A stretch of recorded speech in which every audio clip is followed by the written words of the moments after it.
नमस्कार दोस्तों, एजुकेशन 24 में आपका स्वागत है। दोस्तों आज का वीडियो बहुत ही खास होने वाला है क्योंकि आज के इस वीडियो में आपको हिस्ट्री के एक बहुत ही इंपॉर्टेंट क्वेश्चन का हेडिंग बना करके दिखाऊंगा और बताऊंगा कि हेडिंग कैसे बनाया जाता है। तो आप इस वीडियो को पूरा अंत तक जरूर देखिएगा क्योंकि इस वीडियो से आपको बहुत कुछ सीखने को मिलेगा जो कि बी एग्जाम में काम करेगा। तो आइए देर न करते हुए वीडियो को शुरू करते हैं और प्रश्न का हेडिंग बना करके सीखते हैं। दोस्तों बी एग्जाम में किसी भी क्वेश्चन का हेडिंग बनाने के लिए आपको क्या करना है कि सबसे पहले क्वेश्चन को पढ़ना है और पढ़ करके समझने की कोशिश करना है कि क्वेश्चन के अंदर क्या पूछा जा रहा है। क्योंकि जब तक आप क्वेश्चन को पढ़ेंगे नहीं, समझेंगे नहीं, तब तक ना तो आप उस क्वेश्चन का हेडिंग बना पाएंगे और नहीं आप उस क्वेश्चन का आंसर लिख पाएंगे। तो सबसे पहले क्वेश्चन को पढ़ना है और पढ़ करके समझना है। उसके बाद दूसरे स्टेप में क्या करना है कि क्वेश्चन के अंदर देखना है कि कौन कौन से पॉइंट दिया हुआ है जिसका इस्तेमाल करके आप हेडिंग बनाएंगे। जैसे दोस्तों यहाँ पे आपका हिस्ट्री के क्वेश्चन दिया हुआ है, अगर आपको इस क्वेश्चन का हेडिंग बनाना होगा या फिर अगर आपको इस क्वेश्चन का आंसर लिखना होगा तब आप क्या करेंगे, सबसे पहले क्वेश्चन को पढ़ेंगे, पढ़ करके समझेंगे। उसके बाद दूसरे स्टेप में क्वेश्चन के अंदर पॉइंट को देखेंगे और तीसरे स्टेप में पॉइंट को लेकर के हेडिंग बनाएंगे।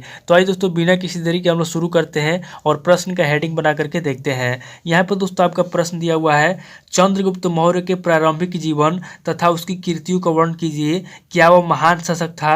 अथवा चंद्रगुप्त मौर्य के जीवन और उपलब्धियों का विवेचन कीजिए। यानी कि दोस्तों यहाँ पे दो क्वेश्चन दिया हुआ है लेकिन दोनों का मतलब सेम है। यहाँ पे दोस्तों आपका पहला क्वेश्चन दिया हुआ है, चंद्रगुप्त मौर्य के प्रारंभिक जीवन तथा उसकी कीर्तियों का वर्णन कीजिए। क्या वह महान शासक था? और यहाँ पर दोस्तों दूसरा क्वेश्चन आपका दिया हुआ है, चंद्रगुप्त मौर्य के जीवन और उपलब्धियों का विवेचन कीजिए। तो यहाँ पर दोस्तों दोनों क्वेश्चन का मतलब सेम है, दोनों क्वेश्चन सेम कह रहे हैं। तो यहाँ पर दोस्तों पहला क्वेश्चन जो आपका दिया हुआ है, चंद्रगुप्त मौर्य के प्रारंभिक जीवन तथा उसकी कीर्तियों का वर्णन कीजिए, क्या वो महान शासक था। तो यहाँ पर दोस्तों हम लोग क्या करेंगे, सबसे पहले क्वेश्चन को पढ़ करके समझेंगे। तो यहाँ पर दोस्तों क्वेश्चन कह रहा है कि जो चंद्रगुप्त मौर्य है, चंद्रगुप्त मौर्य के प्रारंभिक जीवन के बारे में बताइए तथा उसकी कीर्तियों का वर्णन कीजिए। अब दोस्तों कीर्तियों का मतलब क्या होता है, तो कीर्तियों का मतलब ये होता है कि चंद्रगुप्त मौर्य के शासनकाल में जो भी घटनाएं घटित हुई है उन घटनाओं को यहाँ पे वर्णन करने के लिए कहा जा रहा है। तो यहाँ पे दोस्तों क्वेश्चन कह रहा है कि चंद्रगुप्त मौर्य का प्रारंभिक जीवन तथा उसकी कीर्तियों का वर्णन कीजिए।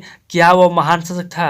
यानी कि पूछ रहा है कि जो चंद्रगुप्त मौर्य है उसका प्रारंभिक जीवन कैसा था, उसके जीवन काल में कौन कौन सी घटनाएं घटित हुई और क्या वह महान शासक था कि नहीं था, इसके बारे में हमको बताना है। तो यहाँ पर दोस्तों हम लोगों ने सबसे पहले क्वेश्चन को पढ़ करके समझ लिया। अब दोस्तों दूसरे स्टेप हम लोग क्या करेंगे, दूसरे स्टेप हम लोग क्वेश्चन के अंदर पॉइंट को देखेंगे। तो यहाँ पर दोस्तों इस क्वेश्चन के अंदर पॉइंट की बात की जाए तो यहाँ पर दोस्तों आपका पहला पॉइंट हो जाएगा चंद्रगुप्त मौर्य का प्रारंभिक जीवन। क्योंकि दोस्तों क्वेश्चन के अंदर सबसे पहले चंद्रगुप्त के बारे में पूछा गया है, तो यहाँ पर दोस्तों आपका पहला पॉइंट हो जाएगा चंद्रगुप्त मौर्य का प्रारंभिक जीवन। अब दोस्तों दूसरे पॉइंट की बात की जाए तो यहाँ पर दोस्तों आपका दूसरा पॉइंट हो जाएगा चंद्रगुप्त मौर्य की कीर्तियाँ, यानी कि जो भी घटनाएं घटी थी उसकी घटनाओं के बारे में पूछा जा रहा है। यानी कि क्वेश्चन के अंदर कह रहा है कि चंद्रगुप्त मौर्य के प्रारंभिक जीवन के बारे में बताइए तथा उसकी कीर्तियों का वर्णन कीजिए। तो यहाँ पर दोस्तों जो कीर्तियों का वर्णन करने के लिए कहा जा रहा है, ये दोस्तों इस क्वेश्चन का दूसरा पॉइंट हो जाएगा। और यहाँ पर दोस्तों तीसरे पॉइंट की बात की जाए तो यहाँ पर दोस्तों आपका तीसरा पॉइंट हो जाएगा, क्या वह महान शासक था कि नहीं था। यहाँ पर दोस्तों महानता के बारे में पूछा जा रहा है चंद्रगुप्त मौर्य के, तो यहाँ पर दोस्तों इसकी महानता के बारे में पूछा जा रहा है। इसलिए दोस्तों इस क्वेश्चन का जो तीसरा पॉइंट हो जाएगा वो हो जाएगा दोस्तों महानता उसका। तो यहाँ पर दोस्तों इस क्वेश्चन के अंदर देखा जाए तो आपका टोटल 3 पॉइंट दिया हुआ है जिसका इस्तेमाल करके हम लोग हेडिंग बनाएंगे। तो यहाँ पर दोस्तों हम लोगों ने सबसे पहले क्वेश्चन को पढ़ करके समझ लिया, उसके बाद दूसरे स्टेप हम लोगों ने क्वेश्चन के अंदर पॉइंट को भी देख लिया। अब दोस्तों तीसरे स्टेप हम लोग क्या करेंगे, तीसरे स्टेप में हम लोग पॉइंट को लेकर के हेडिंग बनाएंगे। तो यहाँ पर दोस्तों इस क्वेश्चन का पहला हेडिंग हम लोग क्या लिखेंगे, दोस्तों मैं आपसे हर वीडियो में बताता हूँ किसी भी क्वेश्चन का पहला हेडिंग या तो परिचय लिखेंगे, या तो परिभाषा लिखेंगे, या तो प्रस्तावना लिखेंगे, या तो भूमिका लिखेंगे। क्योंकि दोस्तों ये हिस्ट्री का क्वेश्चन है और क्वेश्चन के अंदर चंद्रगुप्त मौर्य के प्रारंभिक जीवन के बारे में पूछा है, इसलिए हम लोग क्या करेंगे, सबसे पहले हम लोग लिखेंगे चंद्रगुप्त मौर्य का प्रारंभिक जीवन। तो यहाँ पर दोस्तों हम लोग क्या करेंगे, यहाँ पर दोस्तों हम लोग पॉइंट नंबर 1 देंगे और यहाँ पर दोस्तों पॉइंट नंबर 1 देकर हम लोग क्या करेंगे, सबसे पहले हम लोग इस क्वेश्चन का पहला हेडिंग लिखेंगे चंद्रगुप्त मौर्य का प्रारंभिक जीवन। तो यहाँ पर दोस्तों पहला हेडिंग हो जाएगा, यहाँ पर दोस्तों पहला हेडिंग हो जाएगा चंद्रगुप्त मौर्य का, यहाँ पर दोस्तों हम लोग लिखेंगे चंद्रगुप्त मौर्य का प्रारंभिक जीवन। यानी कि जो चंद्रगुप्त मौर्य है उसका प्रारंभिक जीवन कैसा था, यहाँ पर दोस्तों सबसे पहले हम लोग लिखेंगे चंद्रगुप्त मौर्य का प्रारंभिक जीवन। अब दोस्तों इस क्वेश्चन का पहला हेडिंग लिखने के बाद आपको क्या करना है, यानी कि चंद्रगुप्त मौर्य का प्रारंभिक जीवन लिखने के बाद आपको क्या करना है, यहाँ पर दोस्तों आपको कम से कम 10 से 12 लाइन में या फिर आपको जितना भी याद है, आपको जितना भी आता है, यहाँ पर दोस्तों आपको सबसे पहले चंद्रगुप्त मौर्य का प्रारंभिक जीवन के बारे में आपको अच्छे तरीके से लिख देना है। और यहाँ पर दोस्तों लिखने के बाद आपको क्या करना है, यहाँ पर दोस्तों आगे आपको दूसरा पॉइंट देना है और दूसरा पॉइंट देने के बाद आपको क्या करना है, यहाँ पर दोस्तों आपको दूसरा हेडिंग लिखना है चंद्रगुप्त मौर्य का शासनकाल। यानी कि जो चंद्रगुप्त मौर्य है उसने कब से कब तक शासन किया, यहाँ पर दोस्तों उसके शासन काल के बारे में लिखना है। तो यहाँ पर दोस्तों दूसरे हेडिंग के अंदर हम लोग लिखेंगे चंद्रगुप्त मौर्य का, यहाँ पर दोस्तों दूसरा हेडिंग हम लोग लिखेंगे चंद्रगुप्त मौर्य का शासनकाल, यानी कि जो चंद्रगुप्त मौर्य है कब से कब तक शासन किए, यहाँ पे दोस्तों उसके शासनकाल के बारे में लिखेंगे। तो यहाँ पर दोस्तों दूसरा हेडिंग हो जाएगा चंद्रगुप्त मौर्य का शासनकाल। अब दोस्तों चंद्रगुप्त मौर्य का शासनकाल जो हेडिंग है उसके अंदर आपको क्या करना है, यहाँ पर दोस्तों आंसर के अंदर आपको कम से कम 10 से 12 लाइन में, फिर आपको जितना भी याद है यहाँ पर दोस्तों इसके आंसर में आपको चंद्रगुप्त मौर्य का शासनकाल आपको अच्छे तरीके से लिख देना है। और यहाँ पर दोस्तों लिखने के बाद आपको क्या करना है, आगे दोस्तों यहाँ पे आपको तीसरा पॉइंट देना है, और तीसरा पॉइंट देने के बाद आपको क्या करना है, यहाँ पर दोस्तों आपको तीसरा हेडिंग लिखना है चंद्रगुप्त मौर्य के जीवन की प्रमुख घटना या विजय। क्योंकि दोस्तों क्वेश्चन के अंदर पूछा गया है कि चंद्रगुप्त मौर्य के प्रारंभिक जीवन के बारे में बताइए तथा उसकी कृतियों का वर्णन कीजिए। कृतियों का मतलब क्या हुआ, कृतियों का मतलब वो घटना है, यानी कि उसके जीवन में जो भी घटनाएं घटित हुई है उसके बारे में यहाँ पे लिखना है। तो यहाँ पर दोस्तों तीसरे हेडिंग में हम लोग क्या करेंगे, तीसरे हेडिंग में हम लोग लिखेंगे चंद्रगुप्त मौर्य के जीवन की प्रमुख घटनाएं। तो यहाँ पर दोस्तों तीसरा हेडिंग हो जाएगा चंद्रगुप्त मौर्य के, यहाँ पर दोस्तों हम लोग लिखेंगे चंद्रगुप्त मौर्य के जीवन की प्रमुख घटनाएं या विजय भी आप यहाँ पे लिख सकते हैं, प्रमुख घटनाएं या विजय। अब दोस्तों यहाँ पे तीसरा हेडिंग लिखने के बाद आपको क्या करना है, यहाँ पे दोस्तों तीसरे हेडिंग के आंसर में आपको कम से कम 10 से 12 लाइन में, फिर आपको जितना भी याद है यहाँ पे दोस्तों सबसे पहले आपको 10 से 12 लाइन इसके आंसर लिख देना है। और आंसर लिखने के बाद आपको क्या करना है, आगे दोस्तों यहाँ पे आपको पॉइंट नंबर 1 देना है, और पॉइंट नंबर 1 देने के बाद आपको क्या करना है, यहाँ पर दोस्तों चंद्रगुप्त मौर्य के जीवन में जो भी घटनाएं घटित हुई है उन घटनाओं के बारे में यहाँ पे विस्तार से आपको लिखना है। पॉइंट के अंदर आपको लिखना है पॉइंट नंबर 1, पॉइंट नंबर 2 इस तरीके से करके। तो यहाँ पर दोस्तों हम सबसे पहले पॉइंट नंबर 1 देंगे, और पॉइंट नंबर 1 देके चंद्रगुप्त मौर्य के जीवन की पहली घटना लिखेंगे। तो यहाँ पर दोस्तों पहली घटना क्या हो जाएगी, तो पहली घटना दोस्तों ये हो जाएगी नंदों से शत्रुता, यानी कि नंद वंश के जो राजा थे घनानंद थे उसके साथ इसकी बहुत बड़ी शत्रुता थी। तो यहाँ पर दोस्तों हम सबसे पहले लिखेंगे नंदों से शत्रुता। तो यहाँ पर दोस्तों चंद्रगुप्त मौर्य के जीवन की पहली घटना हो जाएगी नंदों से शत्रुता।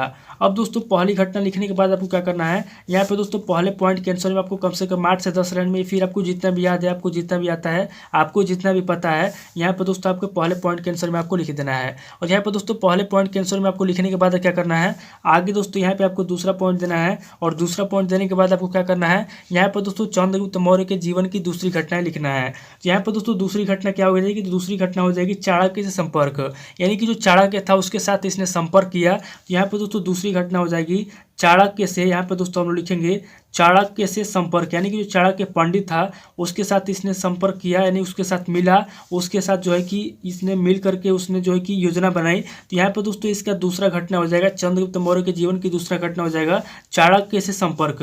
अब दोस्तों दूसरा पॉइंट लिखने के बाद आपको क्या करना है, यहाँ पर दोस्तों दूसरे पॉइंट के अंदर आपको कम से कम 10 से 12 लाइन में, फिर आपको जितना भी याद है यहाँ पर दोस्तों आपको चाणक्य से जो संपर्क किया उसके बारे में आपको लिख देना है। और यहाँ पर दोस्तों लिखने के बाद आपको क्या करना है, आगे दोस्तों यहाँ पे आपको तीसरा पॉइंट देना है, और तीसरा पॉइंट देने के बाद आपको क्या करना है, यहाँ पर दोस्तों चंद्रगुप्त मौर्य के जीवन की घटनाओं में तीसरी घटना लिखना है। तो यहाँ पर दोस्तों तीसरी घटना हो जाएगी सिकंदर से भेंट। तो यहाँ पर दोस्तों आगे हम लोग लिखेंगे सिकंदर से भेंट, यानी कि जो सिकंदर राजा था उसके साथ इसने भेंट किया और बाद में इसने उसके साथ युद्ध भी किया।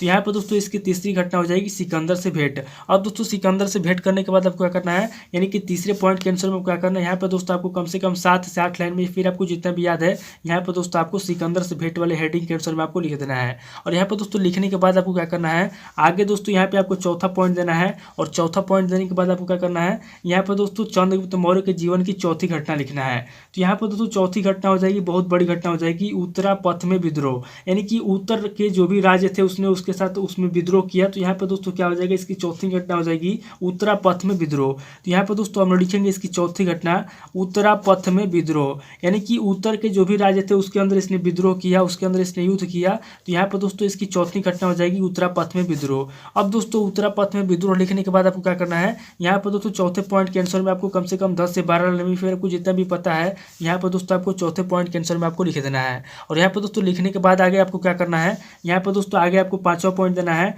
और 5वां पॉइंट देने के बाद आपको चंद्रगुप्त मौर्य के जीवन की 5वीं घटना लिखना है। तो यहाँ पर दोस्तों 5वीं घटना हो जाएगी मगध पर अधिकार, यानी कि जो मगध राज्य था उसके ऊपर इसने युद्ध करके अधिकार कर लिया। तो यहाँ पर दोस्तों यहाँ पे इसकी जीवन की अगली घटना हो जाएगी मगध पर अधिकार। अब दोस्तों मगध पर अधिकार वाले पॉइंट के आंसर में आपको क्या करना है, यहाँ पर दोस्तों पांचों पॉइंट के आंसर में आपको कम से कम 10 से 12 लाइन में फिर आपको जितना भी याद है यहाँ पर दोस्तों इसके आंसर में आपको लिख देना है। और यहाँ पर दोस्तों लिखने के बाद आगे आपको क्या करना है, यहाँ पर दोस्तों आपको छठा पॉइंट देना है। और छठा पॉइंट देने के बाद आपको क्या करना है, यहाँ पर दोस्तों आपको अगली घटना लिखना है। तो यहाँ पर दोस्तों चंद्रगुप्त मौर्य के जीवन की अगली घटना हो जाएगी सेल्यूकस से युद्ध। सेल्यूकस कौन था, सेल्यूकस दोस्तों सिकंदर का एक सेनापति था जो सिकंदर के मरने के बाद वहाँ का जो है कि राजा बना। तो यहाँ पर दोस्तों हम लोग छठी घटना लिखेंगे सेल्यूकस से युद्ध, यानी कि जो चंद्रगुप्त मौर्य है इसने सेल्यूकस के साथ युद्ध किया। तो यहाँ पर दोस्तों हम लोग लिखेंगे सेल्यूकस से युद्ध। यहाँ पर दोस्तों इसकी अगली घटना हो जाएगी छठी घटना सेल्यूकस से युद्ध। अब दोस्तों सेल्यूकस से युद्ध लिखने के बाद आपको क्या करना है, यहाँ पर दोस्तों आपको छठे पॉइंट के आंसर में आपको कम से कम 10 से 12 लाइन में फिर आपको जितना भी याद है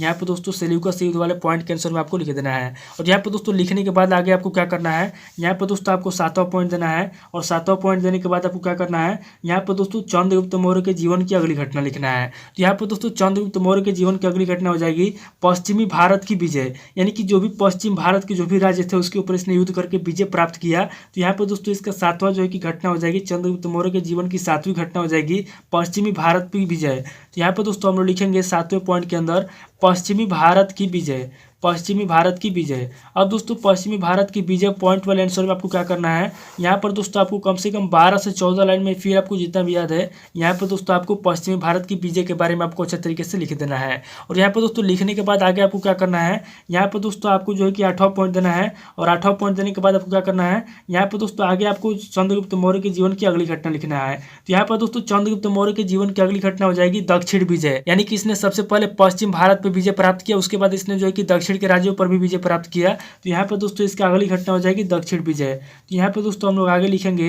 दक्षिण विजय। अब दोस्तों दक्षिण विजय लिखने के बाद आपको क्या करना है, यहाँ पर दोस्तों आपको 8वें पॉइंट के आंसर में आपको कम से कम 10 से 12 लाइन में फिर आपको जितना भी याद है यहाँ पर दोस्तों आपको दक्षिण विजय के बारे में आपको लिख देना है। तो इस तरीके से दोस्तों हम लोगों ने चंद्रगुप्त मौर्य के जीवन की प्रमुख घटनाओं के बारे में लिख लिया। इसने सबसे पहले नंदों से शत्रुता किया, उसके बाद चाणक्य से संपर्क किया, उसके बाद इसने सिकंदर से भेंट किया, बाद में उसके साथ युद्ध भी किया, उसके बाद इसने उत्तरापथ में विद्रोह किया, फिर मगध पर अधिकार किया, उसके बाद सेल्यूकस से युद्ध किया, फिर उसके बाद पश्चिमी भारत पर विजय प्राप्त किया और दक्षिण विजय भी प्राप्त किया। तो इस तरीके से दोस्तों यहाँ पे हम लोगों ने जो है कि चंद्रगुप्त मौर्य के जीवन की घटनाओं में 8 घटनाएं लिख ली। अब दोस्तों आगे आपको क्या करना है, आगे दोस्तों अगर आपको चंद्रगुप्त मौर्य के जीवन की कोई घटना याद आ रही है तो लिखना है, नहीं याद आ रहा है तो आगे आपको क्या करना है, यहाँ पर दोस्तों आपको चौथा पॉइंट देना है। और चौथा पॉइंट देने के बाद आपको क्या करना है, यहाँ पर दोस्तों चौथे पॉइंट के अंदर आपको लिखना है साम्राज्य विस्तार, यानी कि जो चंद्रगुप्त मौर्य है उसका शासनकाल, उसका जो साम्राज्य है कहाँ से कहाँ तक फैला हुआ था, पूर्व से पश्चिम में कहाँ से कहाँ तक फैला हुआ था, उत्तर से दक्षिण में कहाँ से कहाँ तक फैला हुआ था, यानी कि जो चंद्रगुप्त मौर्य का साम्राज्य था कितना बड़ा था, कहाँ से कहाँ तक फैला हुआ था, उसके बारे में आपको लिखना है। तो यहाँ पर दोस्तों चौथे हेडिंग में हम लोग लिखेंगे साम्राज्य विस्तार, यानी कि जो चंद्रगुप्त मौर्य है उसका साम्राज्य कितना बड़ा था, कहाँ से कहाँ तक फैला हुआ था, कितने राज्य थे, कितने प्रांत थे, उसके बारे में यहाँ पे आपको लिखना है। तो यहाँ पर दोस्तों हमारा चौथा हेडिंग हो जाएगा साम्राज्य विस्तार। अब दोस्तों चौथा हेडिंग लिखने के बाद आपको क्या करना है, यहाँ पर दोस्तों चौथे हेडिंग के आंसर में आपको कम से कम 14 से 15 लाइनें फिर आपको जितना भी याद है यहाँ पर दोस्तों चंद्रगुप्त मौर्य के साम्राज्य विस्तार के बारे में आपको अच्छे तरीके से लिख देना है। और यहाँ पर दोस्तों लिखने के बाद आगे आपको क्या करना है, आगे दोस्तों यहाँ पे आपको 5वां पॉइंट देना है। और यहाँ पर दोस्तों 5वां पॉइंट देने के बाद आपको क्या करना है, यहाँ पर दोस्तों आपको 5वां हेडिंग लिखना है चंद्रगुप्त मौर्य की मृत्यु, यानी कि चंद्रगुप्त मौर्य की मृत्यु कैसे हुई, क्यों हुई, कब हुई, उसके बारे में आपको लिखना है। तो यहाँ पर दोस्तों 5वां हेडिंग हो जाएगा चंद्रगुप्त मौर्य की, यहाँ पर दोस्तों हम लोग लिखेंगे चंद्रगुप्त मौर्य की मृत्यु। अब दोस्तों चंद्रगुप्त मौर्य की मृत्यु कैसे हुई, कब हुई, इसके बारे में आपको यहाँ पर अच्छे तरीके से लिखना है। और यहाँ पर दोस्तों आपको कम से कम 10 से 12 लाइन में इसको एक्सप्लेन करके लिख देना है। और यहाँ पर दोस्तों 5वां हेडिंग लिखने के बाद आपको क्या करना है, यहाँ पर दोस्तों आगे आपको अगर कोई पॉइंट याद आ रहा है, यानी कि चंद्रगुप्त मौर्य को लेकर के इस क्वेश्चन को लेकर आगे अगर आपको कोई पॉइंट याद आ रहा है तो यहाँ पर दोस्तों आपको लिख देना है। और अगर आगे आपको कोई पॉइंट याद नहीं आ रहा तो लास्ट में आपको क्या करना है, लास्ट में यहाँ पर दोस्तों आपको छठा पॉइंट देना है। और छठा पॉइंट देने के बाद आपको क्या करना है, लास्ट में दोस्तों इस क्वेश्चन का निष्कर्ष लिख देना है, यानी कि इस क्वेश्चन का क्या निष्कर्ष निकलता है, लास्ट में दोस्तों इस क्वेश्चन का निष्कर्ष लिख देना है। और निष्कर्ष लिखने के बाद आपको क्या करना है, यहाँ पर दोस्तों निष्कर्ष के अंदर आपको कम से कम 6 से 7 लाइन में इस क्वेश्चन का निष्कर्ष लिख देना है अच्छे तरीके से कि इस क्वेश्चन का क्या निष्कर्ष निकलता है। तो इस तरीके से दोस्तों हमारा जो क्वेश्चन दिया हुआ था, एक बार क्वेश्चन को देख लीजिए। हमारा जो क्वेश्चन दिया हुआ था, चंद्रगुप्त मौर्य के प्रारंभिक जीवन तथा उसकी कृतियों को वर्णन कीजिए, क्या वह महान शासक था। तो यहाँ पर दोस्तों हम लोगों ने सबसे पहले क्वेश्चन को पढ़ करके समझ लिया, उसके बाद दूसरे स्टेप हम लोगों ने क्वेश्चन के अंदर पॉइंट को भी भी देख लिया। और यहाँ पर दोस्तों तीसरे स्टेप में हम लोगों ने क्या किया, तीसरे स्टेप में हम लोगों ने पॉइंट को लेकर के हेडिंग बनाया। यहाँ पर दोस्तों हम लोगों ने सबसे पहले चंद्रगुप्त मौर्य का प्रारंभिक जीवन लिखा। उसके बाद दूसरे हेडिंग में हम लोगों ने चंद्रगुप्त मौर्य का शासनकाल लिखा। उसके बाद तीसरे हेडिंग में हम लोगों ने चंद्रगुप्त मौर्य के जीवन की प्रमुख घटनाएं लिखा। और यहाँ पर दोस्तों चौथे हेडिंग में हम लोगों ने साम्राज्य विस्तार के बारे में लिखा कि उसका साम्राज्य कहाँ से कहाँ तक फैला हुआ था। और यहाँ पर दोस्तों पांचवें हेडिंग के अंदर हम लोगों ने चंद्रगुप्त मौर्य की मृत्यु कैसे, उसकी मृत्यु के बारे में लिखा। और लास्ट में जब कोई पॉइंट नहीं बचा तो लास्ट में हम लोगों ने क्या किया, लास्ट में हम लोगों ने निष्कर्ष लिखा। तो इस तरीके से दोस्तों एग्जाम के अंदर आपको क्या करना है कि किसी भी क्वेश्चन का हेडिंग बनाने के लिए सबसे पहले आपको क्वेश्चन को पढ़ना है, पढ़ करके समझना है। उसके बाद दूसरे स्टेप में आपको क्वेश्चन के अंदर पॉइंट को देखना है और तीसरे स्टेप में पॉइंट को लेकर के हेडिंग बना लेना है। तो दोस्तों उम्मीद करता हूँ कि इस वीडियो से आपको बहुत कुछ सीखने को मिला होगा। अगर आपको वीडियो अच्छा लगा तो वीडियो को लाइक कीजिए, शेयर कीजिए और कमेंट करके बताइए कि आपको नेक्स्ट वीडियो किस टॉपिक के ऊपर चाहिए। थैंक यू दोस्तों।